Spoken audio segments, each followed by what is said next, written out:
do mundo.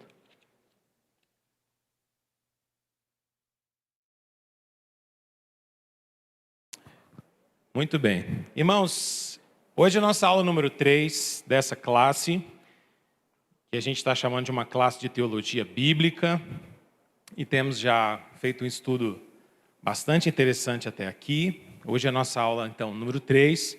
Se você, por um acaso, perdeu as outras aulas, nós estamos filmando essas aulas. Ainda não está publicado, né, Filipão? Mas nós vamos fazer isso em breve, já vai estar visível lá para você no YouTube.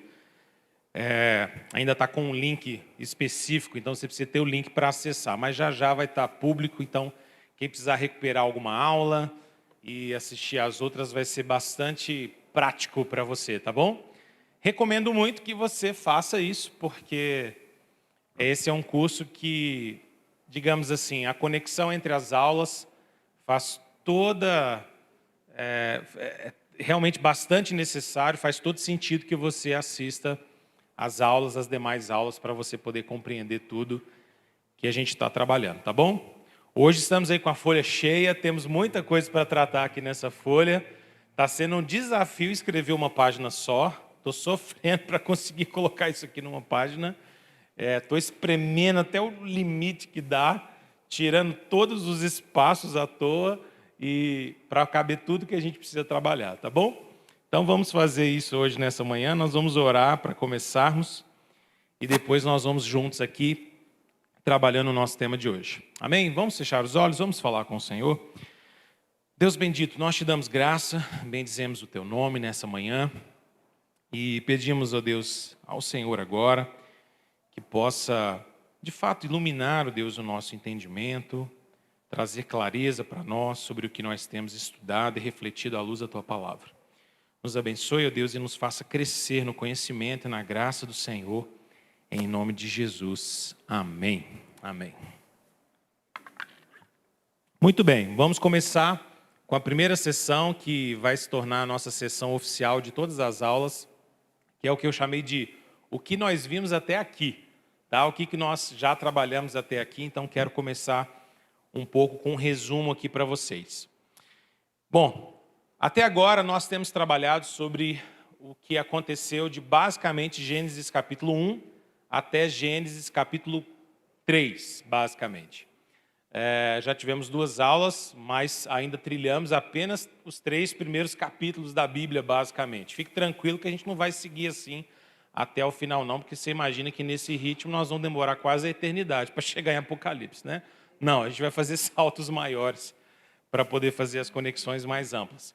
Mas alguns pontos eu queria que você rememorasse comigo, tá bom? O primeiro deles é que nós vimos até aqui que a criação de Deus, Gênesis 1 e 2, é descrita na Bíblia como um lar maravilhoso para a humanidade. Lembra? Nós falamos bastante sobre isso. A criação é esse lar maravilhoso para a humanidade, em perfeita harmonia e em intimidade com o Criador Rei. Deus fez todas as coisas, Ele é o grande Criador, e agora Ele governa o mundo que Ele fez por intermédio da sua palavra. Lembra que nós falamos bastante sobre o fato de que Deus exerce o seu governo por sua palavra, que cria todas as coisas e que estabelece todas as coisas como certo, como errado.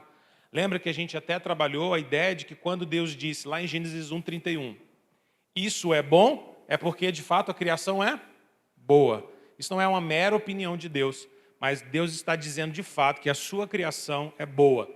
A Bíblia começa então nos dizendo e nos contando a história de que Deus é um Criador.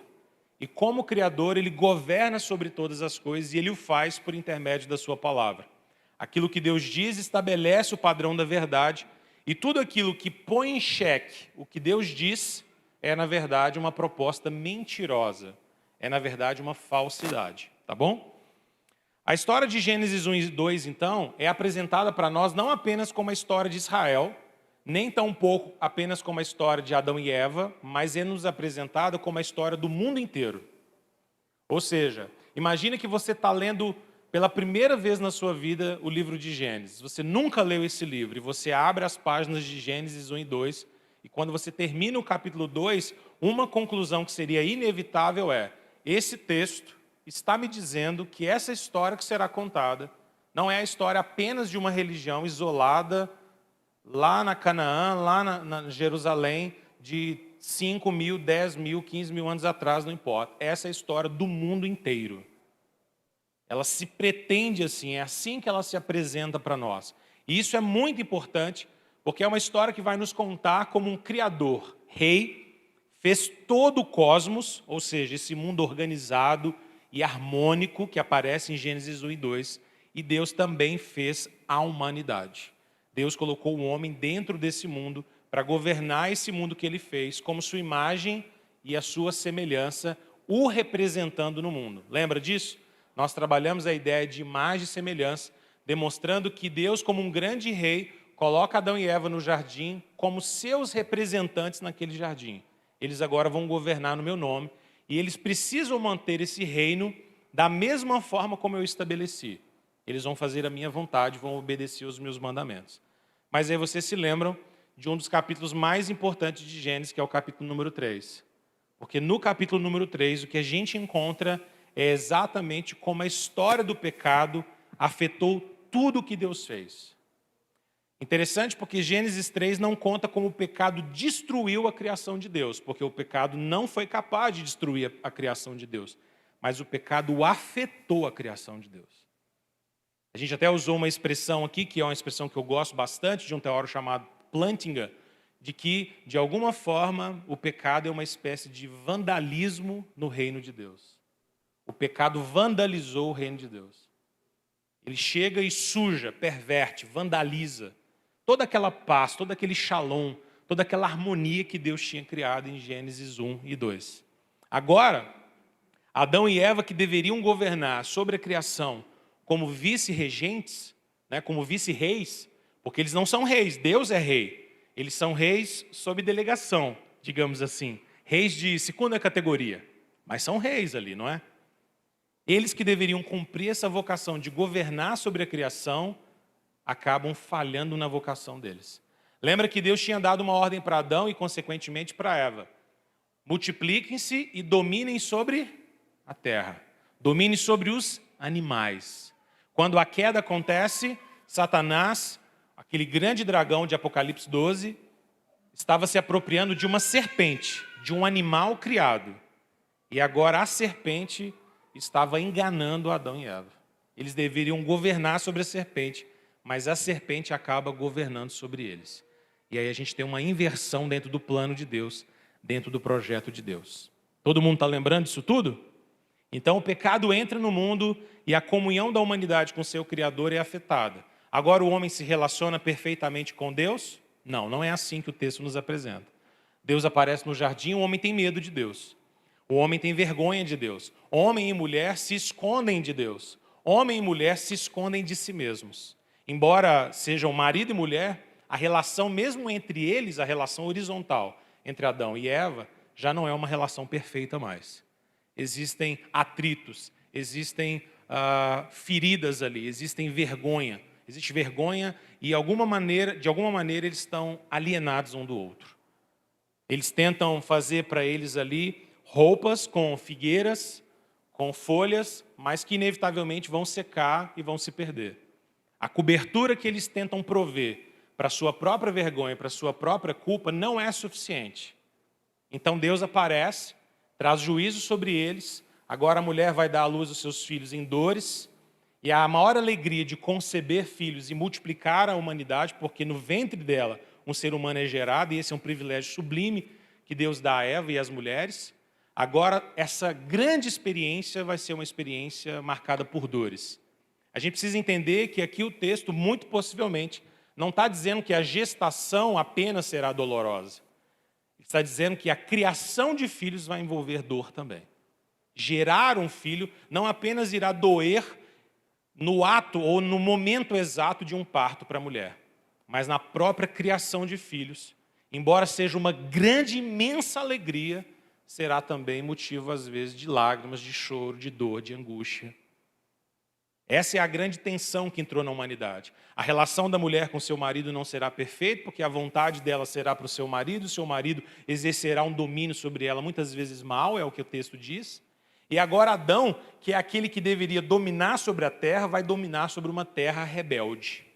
Porque o texto diz que a terra não produzirá apenas frutos bons.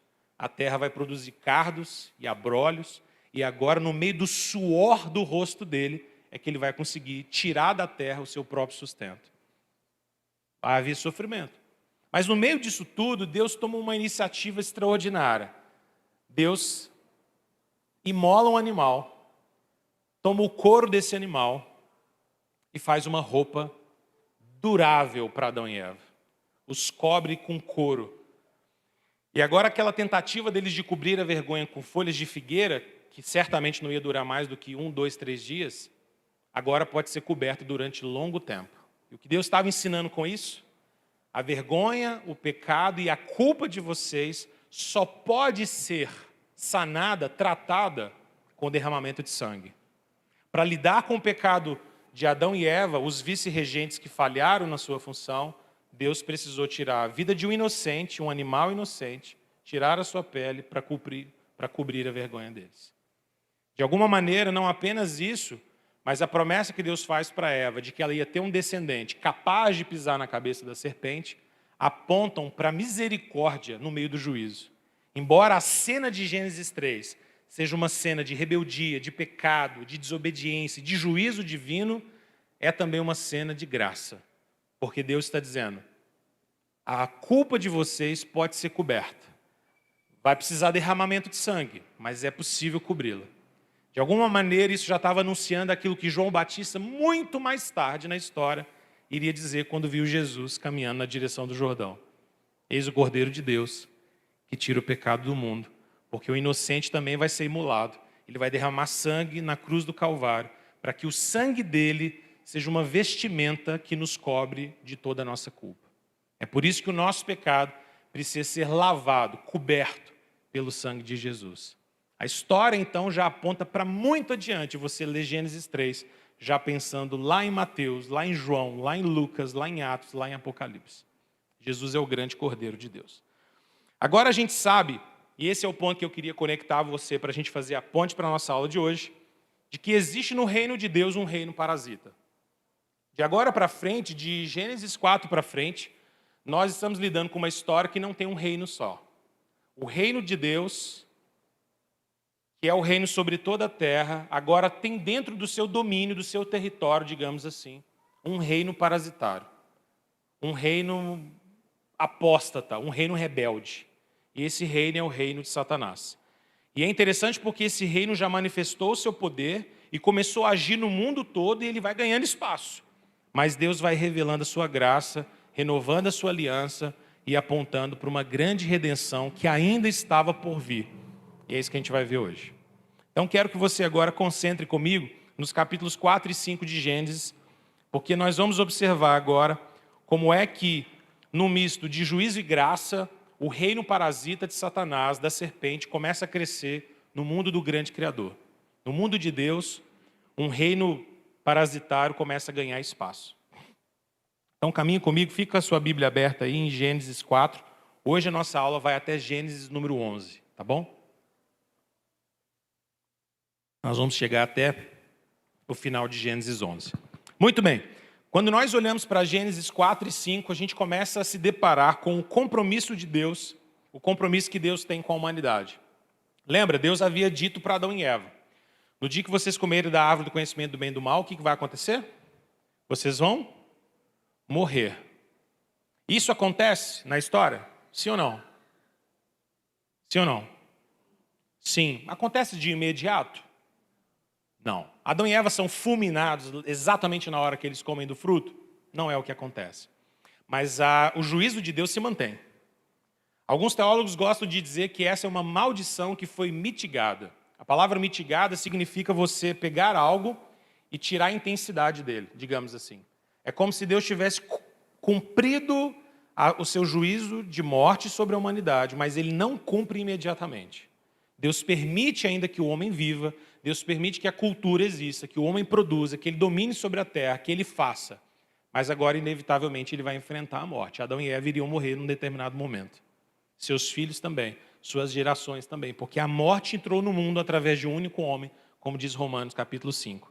Interessante porque agora, então o juízo está sobre a terra, mas essa destruição não é instantânea. Os homens continuam a cultivar a terra, mesmo que agora eles façam isso com propósitos pecaminosos. E aqui eu queria mostrar para vocês algo bastante interessante. Olha na sua Bíblia comigo, lá em Gênesis 4, e eu vou chamar a sua atenção do versículo 17 até o 23. Olha só que interessante. Caim teve relações com a sua mulher. Aqui nós já estamos na cena, depois que Caim matou Abel, ok? E Caim foi expulso, foi viver longe, foi viver sozinho. Ele constrói uma cidade para ele mesmo e põe o nome nessa cidade de Enoque, a cidade de Enoque. E o texto diz assim: Caim teve relações com a sua mulher e ela engravidou e deu à luz a Enoque. Depois Caim fundou uma cidade, a qual deu o nome do seu filho, Enoque. A Enoque nasceu Irade, Irade gerou a Meujael, Meujael a Metusael e Metusael a Lameque. Lameque tomou 2 mulheres, uma chamava-se Ada e outra Zilá. A Ada deu à luz a Jabal. Agora preste atenção nesses detalhes. Deu à luz a Jabal, que foi o pai daqueles que moram em tendas e criam rebanhos. Interessante, não é? O nome do irmão dele era Jubal. E aqui a gente já percebe que existe uma tradição em nós de gostarmos de fazer nome de filho parecido, né? Esse negócio é antigo, né? Tem o Jabal e o Jubal, não é? Lá em casa a gente estava seguindo a ideia do S. Sofia, Samuel, aí alguém me perguntou, e agora? Aí eu falei, vou mudar. Pedro. Senão já ia aparecer Jabal e Jubal aqui, né? Esse trem é antigo, tá vendo? A gente gosta de dar nome parecido para os meninos. Esse trem é muito antigo. Que foi o pai de todos os que tocam harpa e flauta. Olha que interessante. Jubal e Jabal eram muito talentosos. Zilá também deu à luz a um filho que chamava Tubal-Caim, que fabricava todo tipo de ferramenta de bronze e de ferro. Olha que interessante. Tubal-Caim teve uma irmã chamada Naamá, disse Lameque às suas mulheres. E aqui é interessante, porque agora parece um poeminha que Lameque fez. Isso é um poeminha. Em hebraico dá para perceber que é uma poesia que ele está fazendo. Ada e Zilá, ouçam-me, mulheres de Lameque, escutem minhas palavras. Eu matei um homem porque me feriu, e o menino porque me machucou. Se Caim é vingado 7 vezes, Lameque o será 77. Por que a gente está lendo esse texto aqui? Porque eu quero chamar a sua atenção para um detalhe. Deus trouxe juízo sobre a terra. Mas, mesmo na linhagem de Caim, e lembra que Caim foi aquele que assassinou o seu irmão. Caim, então, é aquele que foge da vontade de Deus, que nega a vontade de Deus. Lembra? Quando Caim está com desejo de matar Abel, seu irmão, o que Deus diz para ele? Caim, olha o que está sentindo no seu coração. Cumpre a ti dominar esse desejo. Depois Caim tira a vida de Abel, Deus chama Caim para prestar contas. Caim, cadê seu irmão? Ah, por acaso eu sou tutor do meu irmão? Eu tenho que ficar vigiando meu irmão? Caim se torna uma linhagem daqueles que se afastam de Deus. Lembra? O mundo parasitário, esse reino parasitário de Satanás entrou no mundo de Deus. E ele começa a fazer súditos. Caim é um desses súditos.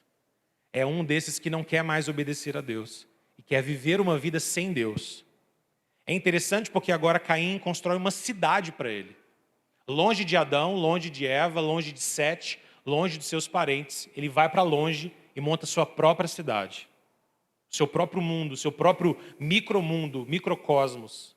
Um mundo que Deus não vai fazer parte mais. Um mundo em que Deus não vai ser adorado. Um mundo em que a violência é aceita como normal. Caim é um homem violento. Caim é um homem de guerra. Os seus descendentes são homens violentos.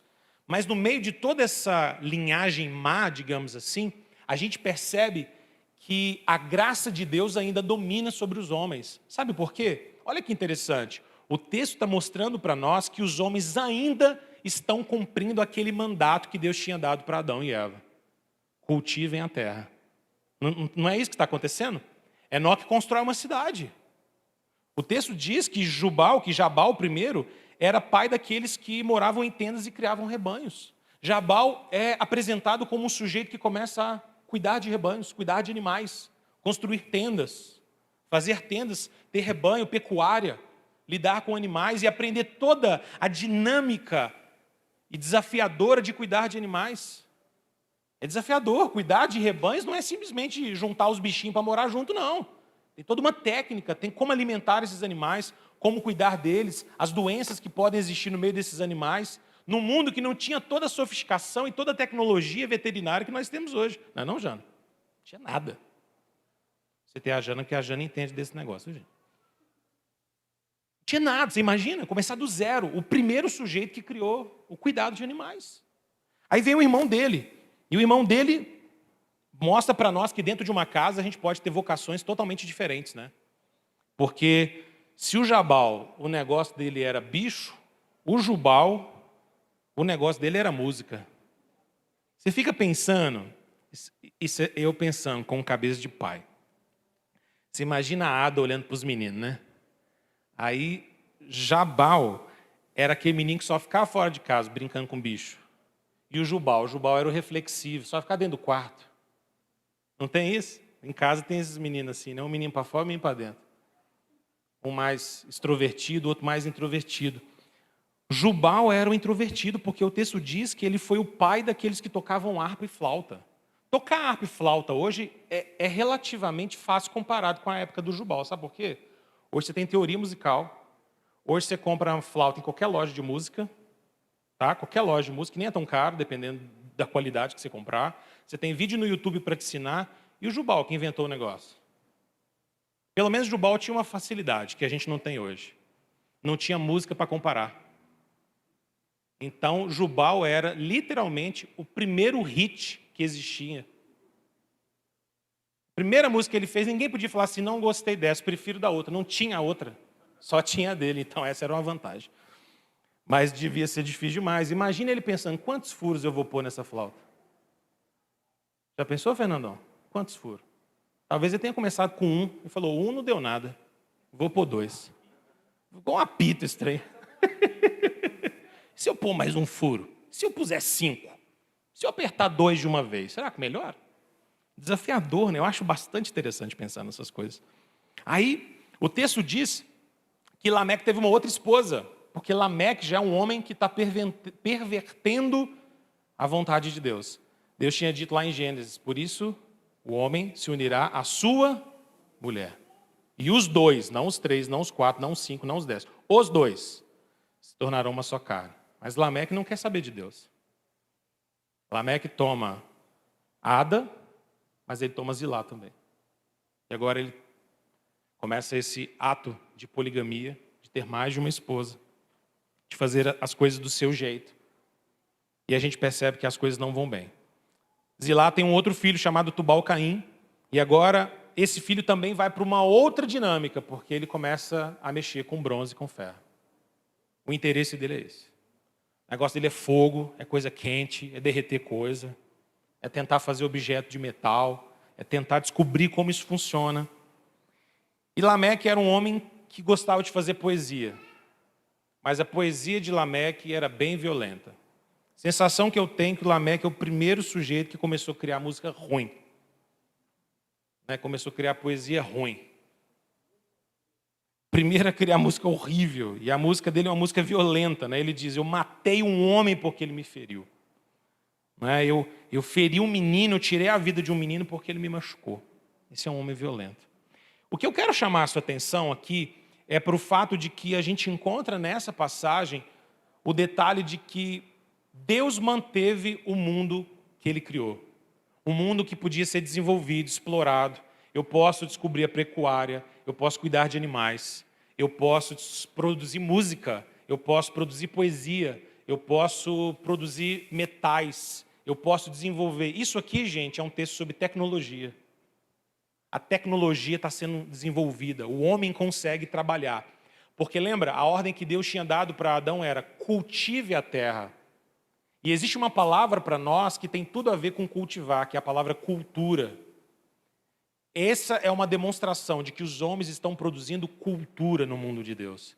Eles estão mexendo com a terra, mexendo com o mundo. Porque Deus criou um mundo repleto de potenciais criativos que precisavam ser desenvolvidos. Mas agora, e esse é o grande ponto que eu queria chamar a sua atenção aqui com essa poesia de Lameque, é que ainda que os homens estejam desenvolvendo o potencial da criação de Deus, os propósitos desse desenvolvimento não são tão bons.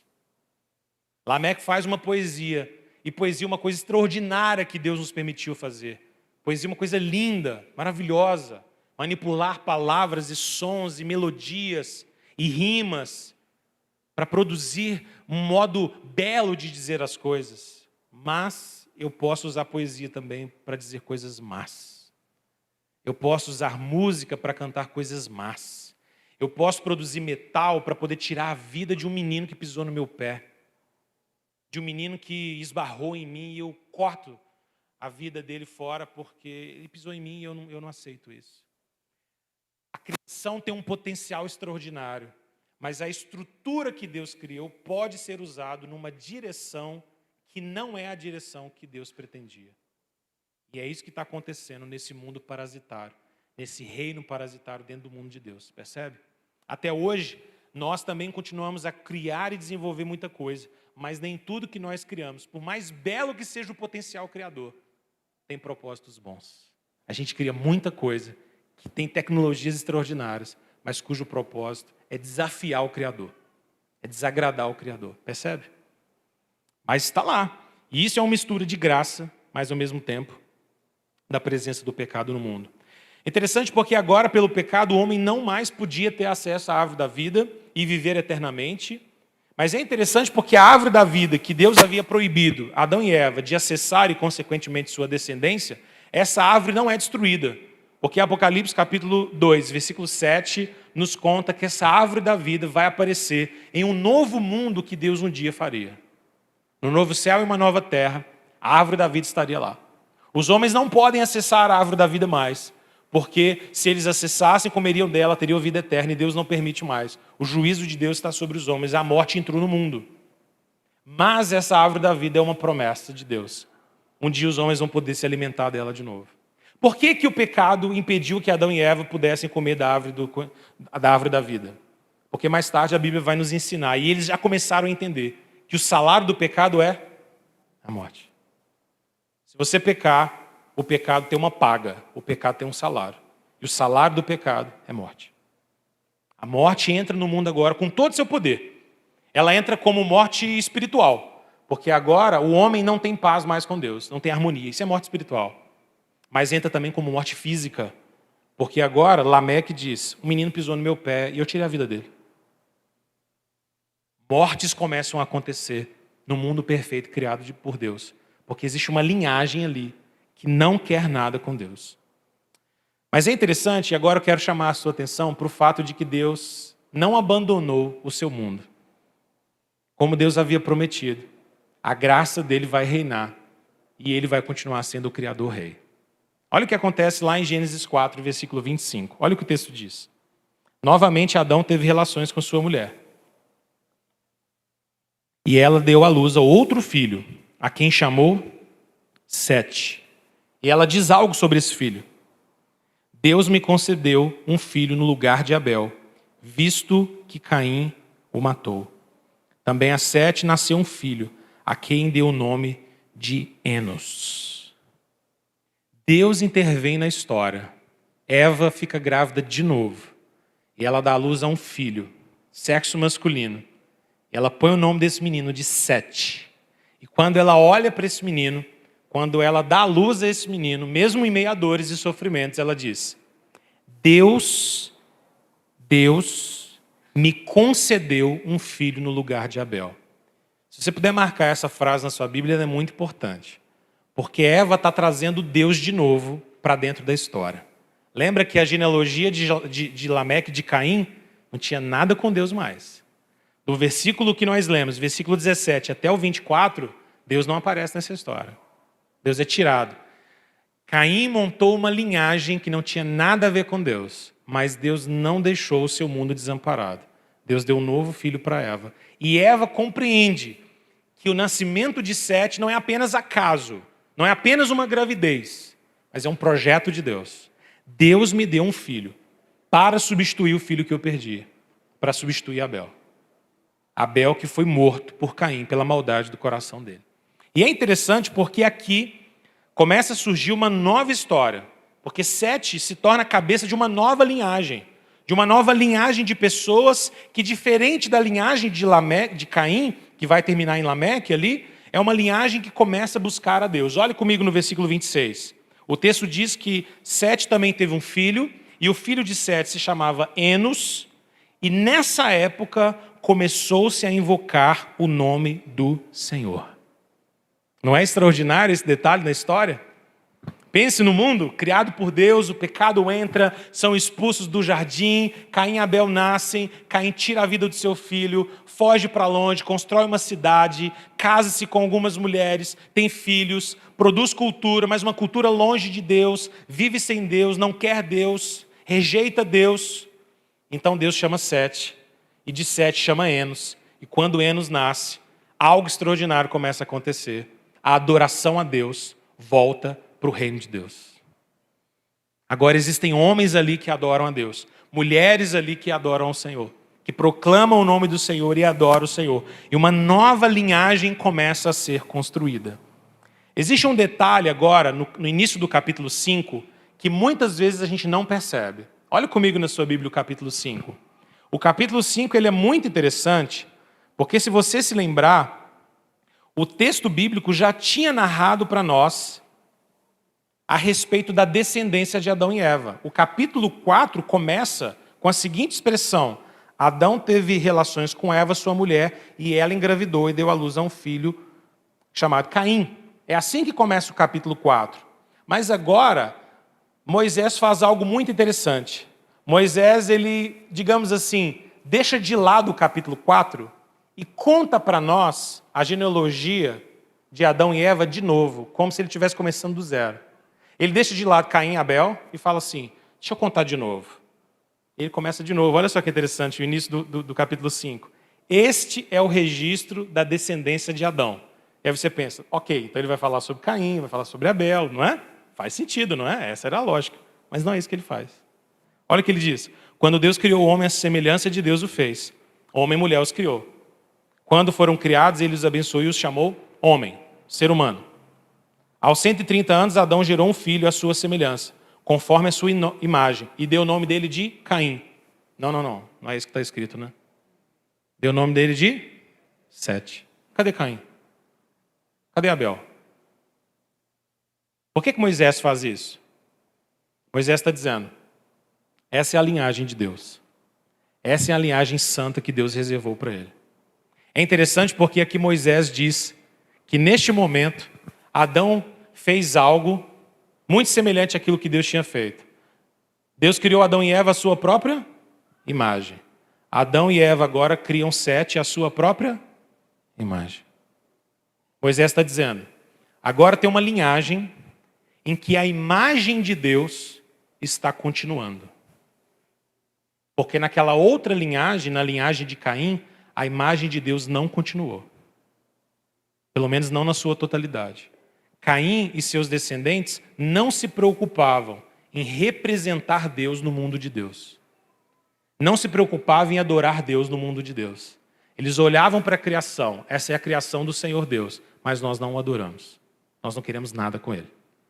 Mas agora tem uma nova linhagem, a linhagem de Sete. E eles são de fato, digamos assim, entre aspas, os legítimos descendentes de Adão. Quando a gente olha então para o texto de Gênesis 4 e 5, a gente percebe que duas linhagens se ramificam aqui. Duas linhagens nascem aqui. E é bastante interessante porque se você ler o capítulo todo, o capítulo de número 5 todinho, você vai ver na sequência, olha só, nasce Sete, nasce Enos, Enos começa a adorar ao Senhor, nasce Cainã, nasce Malael, nasce Jared, nasce Enoque. O texto diz que agora Enoque, dentre os descendentes de Sete, é alguém que anda com Deus, versículo 24, e que não foi encontrado, pois Deus o havia arrebatado para si. Essa é uma linhagem que anda com Deus, de descendentes que querem Deus. Porque Enoque nasce e ele fala, Sete andava com Deus, Enos adorava o Senhor, eu quero andar com Deus. E ele anda com Deus. E continua, olha só. Depois de Enoque vem Matusalém, e depois de Matusalém vem então Lameque, depois que gera Lameque, vem agora Noé. E quando Noé nasce, algo é dito sobre Noé que é maravilhoso. Há uma profecia anexada ou vinculada ao nascimento de Noé. Esse menino, chamado Noé, será aquele que aliviará ou nos aliviará do nosso trabalho e do sofrimento de nossas mãos, causados pela terra que o Senhor amaldiçoou. Existe uma esperança em Noé. Existe uma expectativa de que Noé vai ser um instrumento de Deus para trazer descanso, para trazer renovo, para trazer paz. Essa é uma geração que está cansada. O mundo é doído demais. O mundo é cheio de sofrimento. A gente está gerando filhos e vivendo nesse mundo, mas é um mundo de dor. É um mundo de dor. Muita gente diz, não dá para ter filhos nesse mundo, porque esse mundo é um mundo pervertido, é um mundo muito difícil de criar filhos. Imagina esse mundo aqui. Era muito pior que o nosso. Muito pior. Mas existe esperança, e quando Noé nasce, junta todo mundo e diz, pode ser agora. Por que existe essa esperança com Noé? O que você acha? Deus tinha dito uma coisa para Eva. Você lembra o que Deus tinha dito para Eva? Eva, o descendente da serpente vai ferir o seu descendente, o seu filho. Mas o seu filho, o seu descendente, vai fazer o que com a serpente? Esmagar a cabeça dela.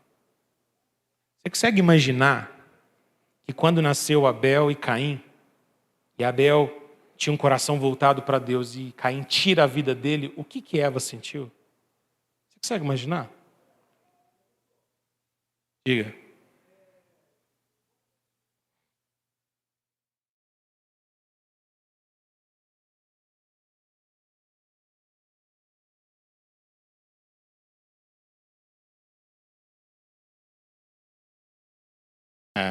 Sem dúvida. A gente vai ver isso aqui agora. Ela é extirpada. E a gente pensa que está tudo resolvido, né? Eu vou chegar lá, você vai ver. Estou chegando. Duvide.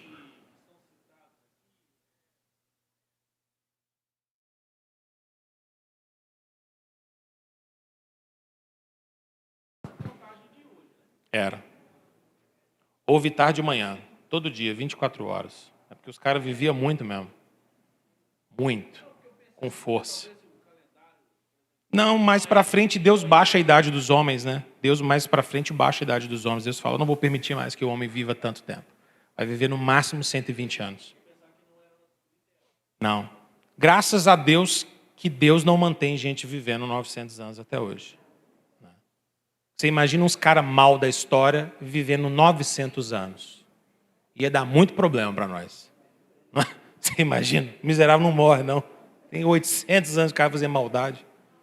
Deus percebeu exatamente isso, né? Deus viu que a maldade do homem era tão grande. Ele diz isso no capítulo 6, se vocês quiserem ver. Capítulo 6, versículo 3, diz assim: então disse o Senhor, por causa da perversidade do homem, meu espírito não mais contenderá com ele para sempre. Ele só vai viver 120 anos. Capítulo 6, versículo 3. Porque a maldade do homem é muito grande. Então, diminuir a idade dos homens é uma maneira de conter a maldade na terra. É uma maneira de conter a maldade na terra. Mas, gente, agora nós entramos no capítulo de número 6. E quando a gente entra no capítulo de número 6, a gente encontra a história de Noé, mas também a história de uma aliança que Deus faz com os homens. Duas palavras muito importantes aparecem no capítulo 6 e elas aparecem pela primeira vez. Isso é maravilhoso. Eu queria que você prestasse bastante atenção. A primeira palavra que aparece é a palavra graça. E a segunda palavra é a palavra aliança. Versículo de número 8 e versículo número 18. A Noé, porém, o Senhor mostrou graça, ou benevolência, talvez em algumas outras traduções. Mas a ideia aqui é, Deus mostrou graça. Graça sobre ele. Versículo 18, olha só que interessante. Mas com você, com Noé, estabelecerei a minha aliança, e você entrará na arca com seus filhos, sua mulher e as mulheres dos seus filhos. Duas palavras muito importantes então aparecem, graça e aliança. Noé encontra graça diante de Deus. Em que sentido que Noé encontra graça diante de Deus? Porque não era um homem perfeito? Porque não era um homem sem nenhum pecado? Esse não é o teor do texto. O texto nos mostra que no meio de um povo corrupto, de uma geração corrupta, isso estava cortando, digamos assim, o coração de Deus. Olha comigo na sua Bíblia, por exemplo, versículo de número 5 do capítulo 6. O texto diz assim: o Senhor viu que a perversidade do homem tinha aumentado na terra, e que toda a inclinação dos pensamentos do seu coração era sempre e somente para o mal. E o texto diz, usando uma linguagem muito humana, muito própria nossa, então o Senhor se arrependeu de ter feito o homem sobre a terra, porque isso lhe cortava o coração. Não se incomode com a palavra arrepender aqui, pensando em Deus, porque Moisés está usando uma palavra que a gente conhece. Né? Moisés não está propondo que Deus é um Deus com limitação e que Deus falou, ih, rapaz, eu fiz uma coisa errada. Não é, obviamente, não é isso que o texto está dizendo. O texto está nos apresentando Deus como supremo criador. Mas agora Deus está descontente com a criação, porque esse reino parasitário está crescendo. E ele está crescendo e as pessoas estão se tornando cada vez mais más. E Deus olha para tudo isso e diz, isso não é bom. Isso não é bom. E então no versículo 7, o próprio Deus diz, eu vou fazer desaparecer da terra o homem que eu criei. Os homens e também os animais, os pequenos e as aves dos céus, porque eu me arrependo de ter feito todos eles. E quando você chega no versículo 7, imagina que você está lendo Gênesis a primeira vez na sua vida. Quando você chega no versículo 7, você pensa, acabou tudo. Deus vai destruir tudo. Deus olhou para a criação e disse, não sobra nada, vou destruir todos os homens da face da terra, vou tirar os animais, as aves. É aquele momento que você fala, ih, o livro vai acabar. Acabou a história, acabou o filme, acabou o drama. Mas aí vem o versículo 8. E o versículo 8 diz, mas Noé viu graça diante de Deus. No meio do desânimo e da tristeza dessa história, a humanidade sendo pervertida, um raiar de esperança nasce, porque a graça de Deus aparece na história. O que é graça? Um favor que ninguém merece. Um favor imerecido. Não era só um homem dentre outros homens. Tinha pecados e tinha falhas, embora fosse de uma linhagem que buscava adorar o Senhor. Mas ele não era perfeito, como a gente vai ver pelo resto da história. Mas Deus derramou graça sobre ele. Deus derrama tanta graça sobre Noé, que agora o texto vai nos contar que Deus faz com ele um compromisso. Deus faz com ele uma aliança. E uma aliança para salvar Noé, salvar sua família e, consequentemente, salvar sua criação. Deus vai trazer juízo sobre a terra, porque o pecado encheu a terra. Lembra que esse juízo não é coisa nova. Deus tinha dito, no dia que dela comer, certamente morrerás. O salário do pecado é a morte. Juízo já estava dito por Deus lá em Gênesis 1 e 2. E agora Deus olha para a maldade dos homens e diz, não dá, eu vou destruir tudo. Eu vou trazer o meu juízo. Mas Noé encontra graça e Deus faz uma aliança com ele. Eu queria que você entendesse esse sentido de fazer uma aliança.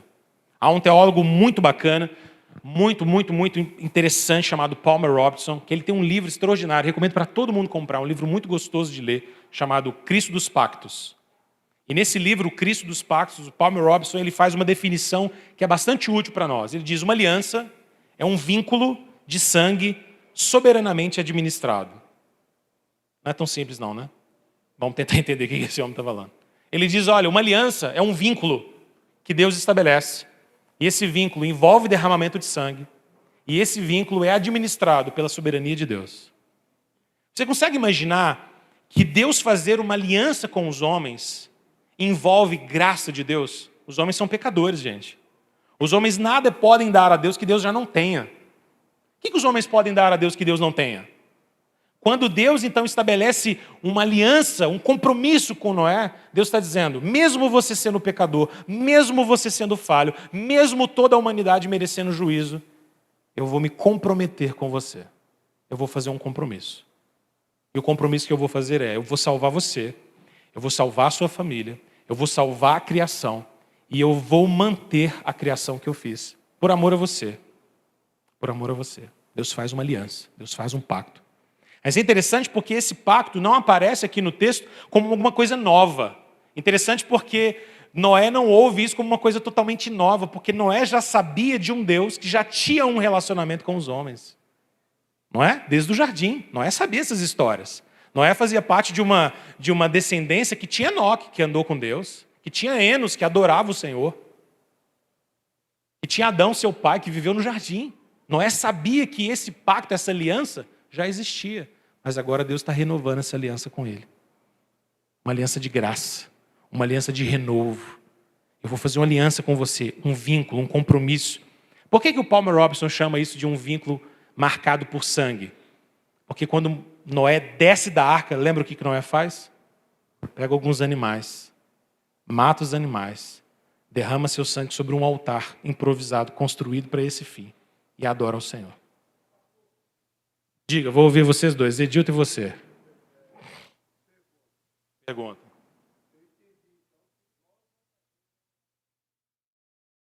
Perfeito. Perfeitíssimo. Não, a gente não tem nem como, né? Como é que você vai falar para Deus? Eu vou fazer uma aliança com o Senhor. Aí Deus pergunta, você vai me prometer o quê? Que você não tem nada e tudo que você tem é meu. Não faz muito sentido, né? A aliança é soberanamente administrada. Olha que legal, só para conectar isso. Pacto e aliança é a mesma coisa, tá? No Antigo Testamento, a palavra que aparece é a palavra berit. Berit é um pacto, uma aliança que você faz com alguém. Tá? Essa é a palavrinha hebraica para pacto, aliança. Olha só que legal. Por que Moisés usa essa linguagem? No mundo antigo, existiam basicamente dois tipos de pacto. Um pacto entre iguais, tá? Pessoas que estavam no mesmo pé de igualdade. Muito semelhante, por exemplo, a um contrato de aluguel, por exemplo, que a gente faz hoje. Pacto entre iguais, não é? Eu tenho um produto para te oferecer, que é um apartamento, e você tem uma contrapartida financeira para me dar. Pacto entre iguais. Mas existia um segundo tipo de pacto, e esse é o pacto bíblico que aparece aqui. Era o que eles chamavam de pactos entre suzeranos e vassalos. A gente chama de pacto de suzerania e vassalagem. O que era pacto de suzerania e vassalagem? Você tem um grande rei e você tem os seus súditos. Os súditos são os vassalos, ok? E o grande rei é o suzerano. Como é que o suzerano faz um pacto com quem é súdito? Quem que estabelece a regra? O vassalo ou o suzerano? O suzerano. Quem estabelece os elementos do pacto, as partes do pacto, as promessas e castigos do pacto, são o próprio Deus. Diga, Mauro.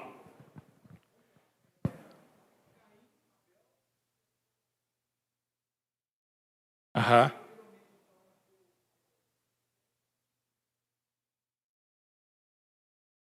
Beleza. Mas o mundo está cheio da descendência de Caim ainda, ok? Perfeito.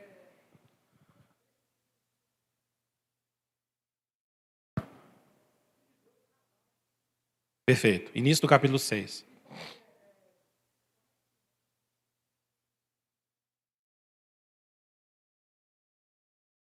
É possível que seja isso.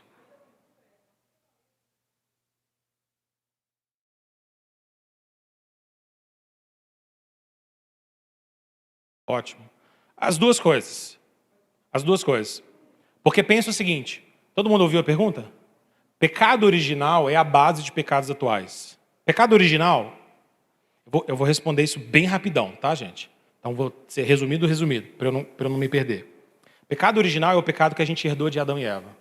Ok? O pecado deles é o nosso pecado. Eles nos representavam no jardim, tá? Se você não gosta disso, sinto te informar. Não tem como fugir, tá? Do mesmo jeito como você não precisou morrer na cruz para ser salvo, você também não precisava estar no jardim para ser culpado, ok? Eu costumo dizer para quem não gosta de estar culpado em Adão, eu falo, não tem problema você não querer ser culpado em Adão, você só não pode querer a graça da cruz, que você também não morreu. Então, se você não gosta de imputação, então não dá para gostar das duas, né? Não faz sentido. Mas o pecado original é a base dos nossos pecados. É por isso que Davi pode dizer, por exemplo, no Salmo, que ele foi concebido em pecado. Eu fui concebido em pecado me concebeu minha mãe. Porque o pecado faz parte da minha natureza desde pequeno. Não é? Desde que eu nasço, eu já percebo em mim inclinações que são desobedientes, rebeldes, perversas. É lógico que a gente pode dizer assim, poxa, mas uma criancinha de 2 anos não é tão má. É verdade, claro que não, né, gente? Mas o potencial de desobedecer a Deus já está no coração humano. E ele vai manifestando isso de maneira crescente. E quanto mais meios a gente tem para praticar o mal, mais maus nós potencialmente nos tornamos. Não é? Então, sim, nesse sentido. Existe um grande debate aqui, Mauro, sobre filhos dos homens e filhos de Deus, no início do capítulo 6, tá? Uma das possibilidades é que o texto está dizendo que a descendência de Caim se casou com a descendência de Sete. Existe uma outra possibilidade, de que a descendência de Sete se casou com anjos maus, e aí nasceram os nefilinhos, os gigantes na terra. Mas essa é uma posição que não faz, digamos assim, ela não tem muita base em outros textos da Bíblia. Então é um texto que a gente diz que ele é um pouco controverso. Qual é o significado dele exato, tá bom? Mas vamos tentar continuar. O que acontece aqui então é que mais tarde, em Gênesis 8:20, Noé vai fazer isso. Ele vai descer da arca, vai imolar os animais para ratificar, para estabelecer essa aliança ou esse pacto de Deus com ele. Agora, preste atenção, irmãos. Essa salvação que Deus estava prometendo a Noé não expressava ainda claramente uma salvação eterna, não é? Porque Deus estava dizendo para Noé, eu vou salvar você, sua família e os animais dentro de uma arca. Noé não conseguia, talvez, enxergar nisso tudo que Deus estava apontando para uma salvação eterna. Mas, de fato, nessa promessa que Deus estava fazendo para Noé, a salvação eterna já estava ali, projetada, planejada. Noé é um instrumento de Deus nesse sentido. É interessante porque a Bíblia diz que a destruição causada agora pelo dilúvio era fruto do justo juízo de Deus sobre o pecado. Lembra, quem traz o dilúvio é o próprio Deus. E Deus traz o dilúvio porque Ele tinha dito, no dia que dela comerdes, certamente morrerás. O juízo sobre o pecado é a morte. Deus traz juízo por causa do pecado dos homens. O mal, o pecado, havia se apoderado da vida humana e agora estava se espalhando por toda a terra. Os homens eram maus, perversos no coração deles, tirando a vida uns dos outros, brigando, construindo cidades idólatras longe de Deus. Havia cultura, havia tecnologia, mas uma tecnologia caminhava para o mal. E Deus olha para tudo isso e Deus então decide trazer juízo sobre toda a terra. É interessante porque agora Deus chama Noé e sua família, e o texto diz que Noé, juntamente com a sua família, se torna um homem obediente a Deus. Olhe comigo no capítulo 6, verso 22. O texto diz que Noé, depois de receber instruções de Deus, fez tudo exatamente como Deus havia lhe ordenado. Por que essa frase do versículo 22 ela é importante? Uma frase boa para arriscar na sua Bíblia. Porque até aqui nós estamos vendo muitos homens e mulheres fazendo o contrário do que Deus havia ordenado. Mas agora Noé acha graça diante de Deus. E Noé é um homem que, diferente de todo o restante da humanidade, basicamente, é um homem que está fazendo tudo o que Deus ordenou. Ele é um homem falho? É. Ele é um homem que tem limitações? É. Mas ele é um homem obediente a Deus. Ele obedece à voz de Deus e à palavra de Deus. Oi.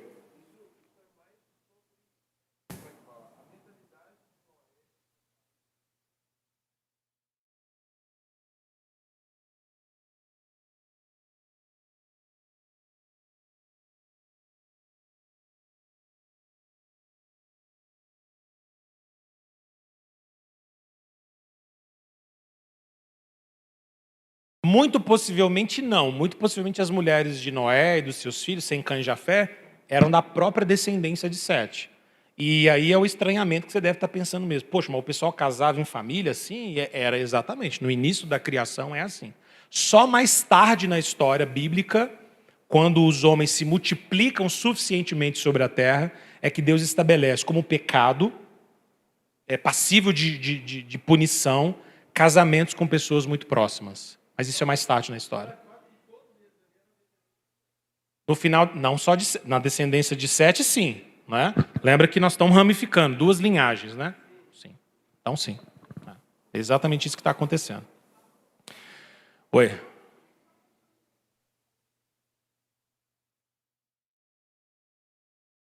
Provavelmente. Provavelmente. A gente incomoda com isso, né? Mas não tinha outra gente para casar, não, gente. Era isso aí mesmo. Vai casar com quem? Não dava, então era quem tinha. Vamos embora, vamos tocar o barco. Tá bom? Exato, é. Diga, Rodrigo. É isso mesmo. Aham. Aham. Ok.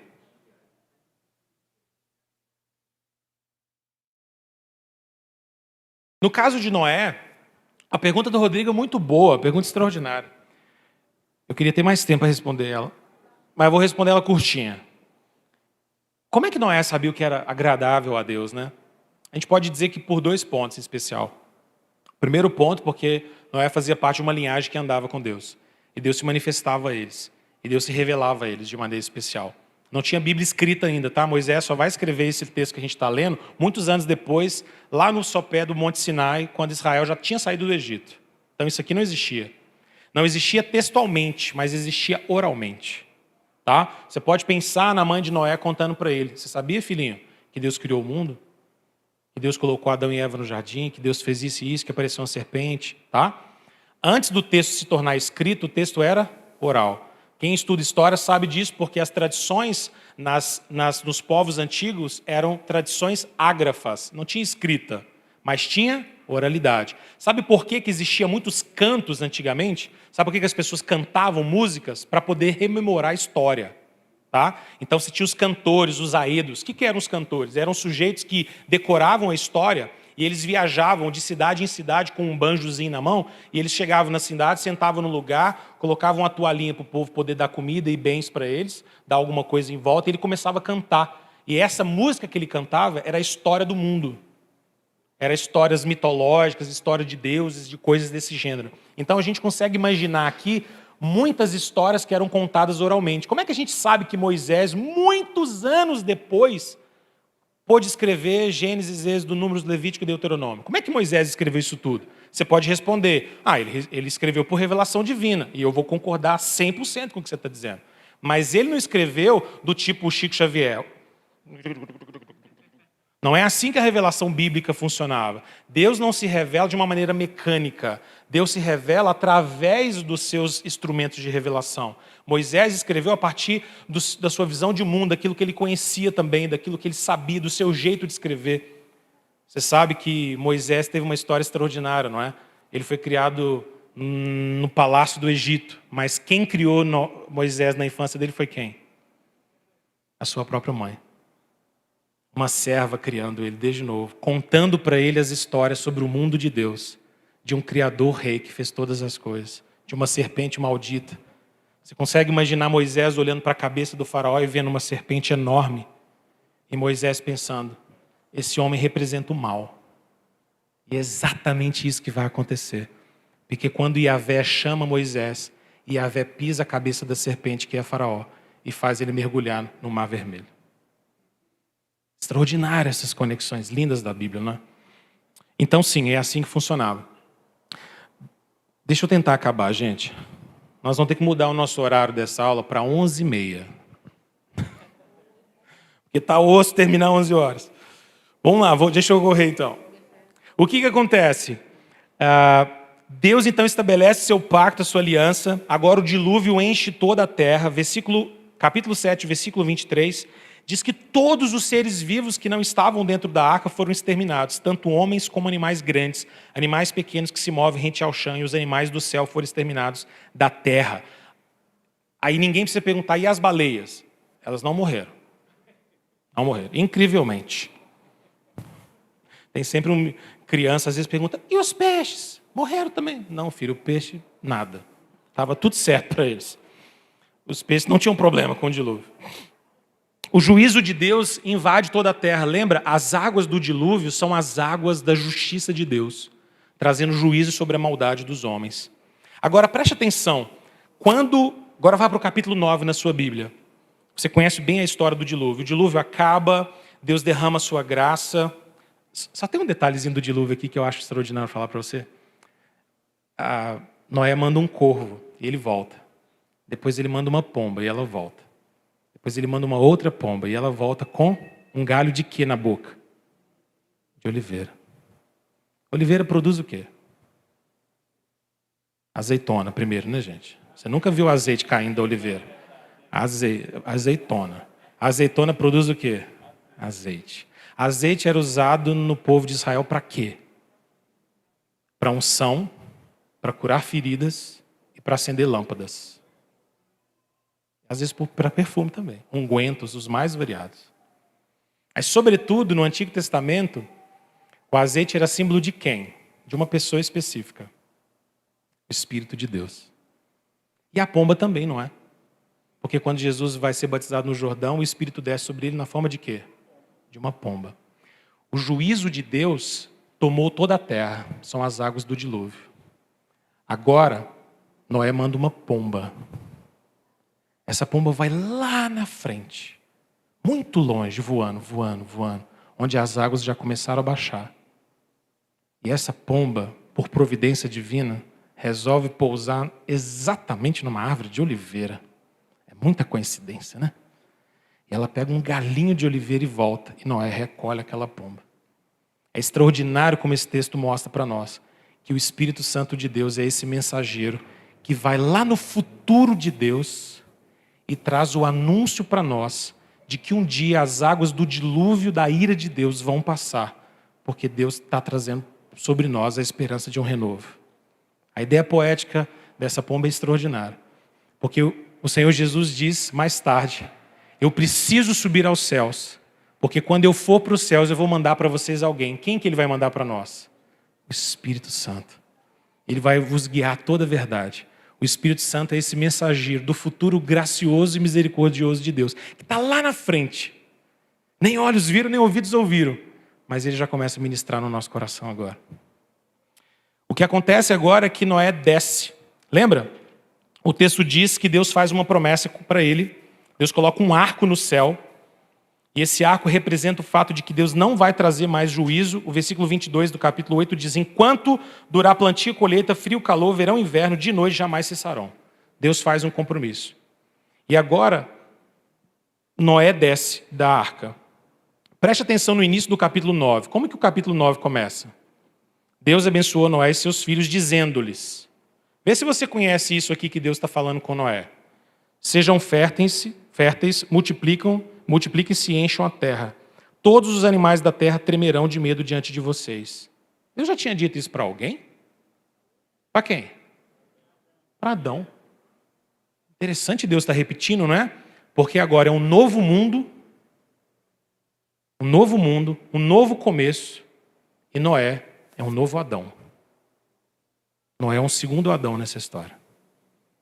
Deus chama Noé e repete as mesmas coisas que ele havia dito para Adão. Multiplique-se, encha a terra, domine sobre ela, os animais vão temer diante de você. Você é um novo Adão, eu estou começando tudo de novo. E aí, se você estivesse lendo esse texto pela primeira vez e eu estou tentando ter esse sentimento, é aquela hora que você vibra no filme, sabe? Na história que você fala: uau, vai começar tudo de novo, agora vai. Agora deu certo, agora Deus vai fazer algo extraordinário. Esse novo Adão vai fazer as coisas funcionarem perfeitamente. Mas, infelizmente, não é isso não. Não é isso não. Porque a terra é povoada pela descendência de Noé, versículo 19. Os filhos dele começam a ter filhos e filhos e filhos, e toda a terra é povoada, versículo 19 diz isso no capítulo 9. Só que o pecado que a gente pensava que estava resolvido não está. Versículos 20 a 22 diz o que para nós? Noé era agricultor. Noé constrói uma vinha. Ele fica tão feliz, o mundo novo só tem ele. Ele, a mulher dele, os 3 meninos dele e a mulher dos 3 meninos. Imagina que você começar um mundo e só tem 8 pessoas. E você é uma das 8. O mundo é meu. Isso é um verdadeiro dom de terra, né? Tudo é dele. Começou tudo de novo. Noé fica tão feliz que ele planta uma vinha. A vinha cresce, floresce, dá uva. Ele transforma a uva em vinho e bebe demais. Bebeu demais. Noé descobriu que quando você deixa vinho fermentar, ele ganha teor alcoólico. Fermentação natural desse gênero, talvez uns 3% no máximo. Mas essas loucuras que o povo bebe hoje em dia, não. Mas ele bebeu demais, a vinha era só dele, né? Não tinha ninguém para dividir, a vinha é minha, eu bebo tanto que eu quiser. Só que não deu certo, não. Bebeu. E aí aquela primeira cena de bêbado que a gente conhece na Bíblia aparece aqui. Arranca a roupa, cai pelos cantos, e agora os filhos de Noé vê a sua nudez, a sua vergonha. E o pecado entra no mundo manifestando de novo. De novo. Interessante porque agora o texto vai narrar para nós, versículo 24 a 29, que Canaã, filho de Cã, que havia pecado, é amaldiçoado, Sem é abençoado, e Jafé não recebe uma bênção específica, mas Jafé tem o privilégio de compartilhar da bênção do seu irmão Sem. E agora com essa ruptura, o texto mostra para nós de que no final das contas, Todos os povos da terra estão afetados por isso.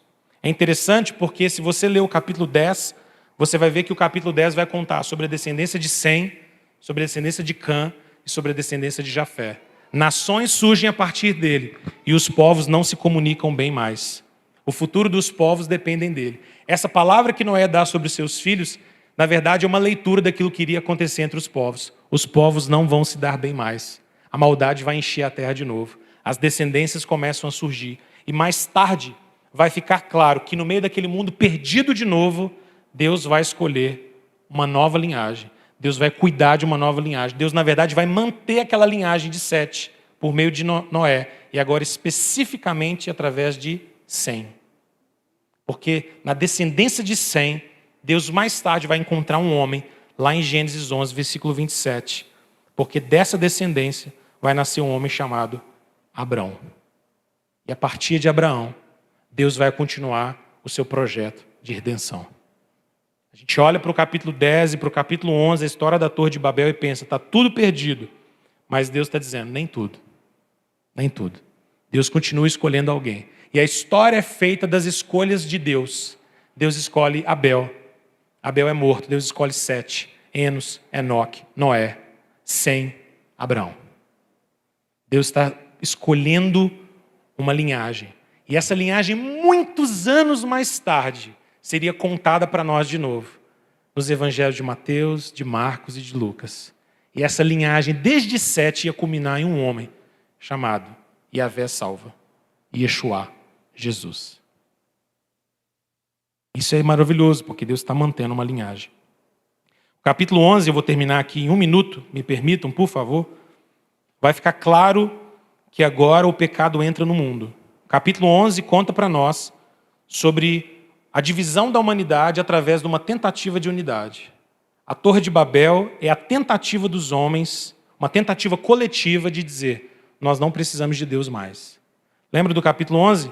Eles dizem, nós vamos fazer uma torre tão alta, e nós vamos criar um nome para nós mesmos. Nós queremos um nome na terra. A ideia de nome é a ideia de identidade. Nós queremos um nome, nós queremos uma identidade nossa, nós queremos um reino nosso, que ninguém pode mexer. E eles constroem uma torre muito grande. Muito possivelmente essa torre era um zigurate. Se você tiver curiosidade, pesquisa no Google, zigurate, com Z, zigurate. Zigurates eram construções enormes, muito grandes. E a ideia dessas construções era como se elas fossem uma escadaria para os deuses. Vou construir um lugar bem grande para que os deuses desçam por aqui e nos abençoem obrigatoriamente. Ao construir esse zigurate, essa torre de Babel, eles estavam dizendo, nós vamos controlar o domínio de Deus. Deus destruiu toda a terra com o dilúvio. Nós não vamos permitir mais que isso aconteça. Nós vamos criar um reino nosso. Nós vamos dominar. Mas aquilo que eles achavam que era grandioso, Deus achava que era uma piada. Porque o capítulo 11, versículos 5 a 9, diz que Deus olha do céu e fala, nossa, deixa eu ir lá ver o que eles estão fazendo. A torre era tão pequenininha que Deus tem que descer. O texto diz, Deus desceu para ver o que eles estavam fazendo. E Deus vê que tudo aquilo que eles estavam fazendo não era bom. E Deus acaba com a festinha deles. Deus dispersa os homens sobre a terra. E agora esses homens que conseguiam se comunicar através de possivelmente uma linguagem comum, não vão conseguir mais. Agora eles não se entendem mais. E esses pequenos povos começam a se espalhar pela terra, cada um com a sua linguagem, porque Deus não permite que coletivamente os homens possam criar uma unidade para afrontar o seu próprio nome. Mas Deus vai realizando o seu plano na história. Quando você termina Gênesis 11, você pensa, mas está tudo acabado, está tudo muito estranho. O pecado entrou no mundo de novo, Deus destruiu o mundo com o dilúvio, cria uma nova humanidade, chama Noé, mas o pecado entra de novo, os filhos de Noé tropeçam, Sem, Cã e Jafé. Jafé e Cã têm linhagens que se afastam de Deus, Sem tem uma linhagem mais santa, digamos assim, mas também com tropeços, a humanidade está longe de Deus. Mas quando você vai terminando o capítulo 11, existe um raio de esperança. Deus vai chamar um homem da descendência de Sem. Deus vai tirar ele da terra dele, da parentela dele, e vai fazer uma promessa extraordinária com ele. Uma promessa de bênção, de graça, porque a esperança não morreu. Deus vai chamar Abraão. Cenas do nosso próximo capítulo da semana que vem. Ok? Deus abençoe você, vamos orar. Senhor, muito obrigado por essa manhã. Obrigado por essa história maravilhosa que vai se desenrolando diante de nós. de como o Senhor foi escolhendo homens nessa história, servos e servas do Senhor, para contar a história dessa soberania e dessa salvação incondicional, totalmente poderosa, que mais tarde iria encontrar esse descendente verdadeiro e real da mulher, o Senhor Jesus, que nos dá vida e vida em abundância. Derrama sobre nós a tua graça, nos faça compreender a tua palavra, nos abençoe nesse dia, em nome de Jesus. Amém. Queridos, Deus abençoe você, Deus abençoe a sua vida. Estuda aí com calma, leia os versículos, faça todas essas conexões, vai ser uma grande bênção, tá bom? Como é que é, Filipão? Ah, lá o zigurate, ó, o Felipe pôs ali para mim, ó. Tá bom, isso é um zigurate. Provavelmente a Torre de Babel se parecia com isso. Provavelmente.